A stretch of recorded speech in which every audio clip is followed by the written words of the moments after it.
হে আমানু অন্যায় ভাবে অন্যের সম্পত্তি বক্ষণ করিও না। আর ওলিয়ে কামেল সে তো মুমিন, মুমিনে মানুষের জায়গা দখল করে থাকে কেমনি? হিন্দু বেটা গুলো লুরায়া বাড়ি দখল করছে। আমারই পরিচিতের ভিতরে একবার আছে হিন্দুর বাড়ি লুরায়া দখল করে অহনে একটা ছোট্ট ঘর করছে, নামাজ পড়ে। তা কই জায়গাই তো হারাম, সেজদা কই করো, সেজদা কই করো? এটা তো দখল করে না জায়গা, কিনা জায়গা না।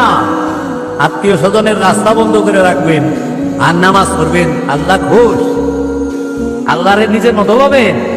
আল্লাহ কোরআনে কি কিছু একবার পড়তি, একজনে কয় আরবি তো সহি না, সহি করে আরবি করতে পারবে, বাংলাও সহি করে কই। সহি বাংলা না কইল ওইটা বোঝা যাবে না, কার গুণা সহি বাংলা না কইল আরবিটা তো সহি কর।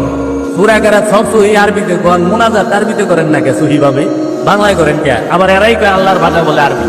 বাংলায় মোল্লা যে মুনাজাত করে ভেবাইবার লইছে, আল্লাহ তো কিচ্ছু বুঝে না দিলে, কারণ আল্লাহ তো আরবি ভাষা, আল্লাহ তো বাংলা জানে না। অথচ আল্লাহ কইতেছে সমস্ত ভাষা তার। খালাকাল ইনসান ওয়া আল্লামাহুল বায়ান, আল্লাহ মানুষকে সৃষ্টি করেছেন এবং বয়ান শিক্ষা দিয়েছেন।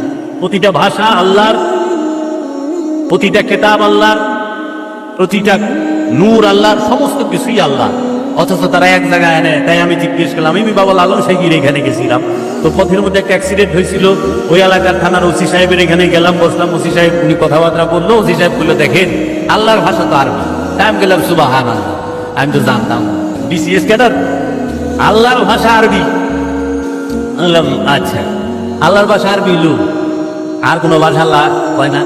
তাই আমি বললাম যে আপনি যে মুনাজাত করে তো সব গেছে কাম, কি রে সব বাংলায় করেন, আরবিতে তো করেন না? আরবিতে সব কইবেন, আরবিতে সব কইবেন। তখন খালি জিজ্ঞেস করলাম, কোরআনে বর্ণিত 25 জন নবীর নাম আছে, 25 জন নবীর মধ্যে একজন নবী শুধু আরবি ভাষায় কথা বলেন, আর 24 জন নবী আরবি ভাষায় কথা বলেন। একমাত্র মুহাম্মদ সাল্লাল্লাহু আলাইহি ওয়াসাল্লামের মাতৃভাষা ছিল আরবি।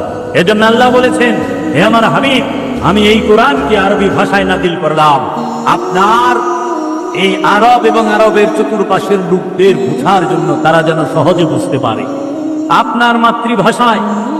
এর জন্য কোরআন আরবি নয়, কোরআন হচ্ছে নূর, কোরআন হচ্ছে নবী মুহাম্মদ সাল্লাল্লাহু আলাইহি ওয়াসাল্লাম। তিনি নিজে, তিনি আরবে আসছেন দেখা কোরআন আরবিতে কথা বলেছেন। তিনি যদি বাংলাদেশে আসতেন, সেই কোরআন বাংলায় কথা বলতেন, কারণ কোরআন যেখানে যায় কোরআন সেই ভাষায় কথা বলে।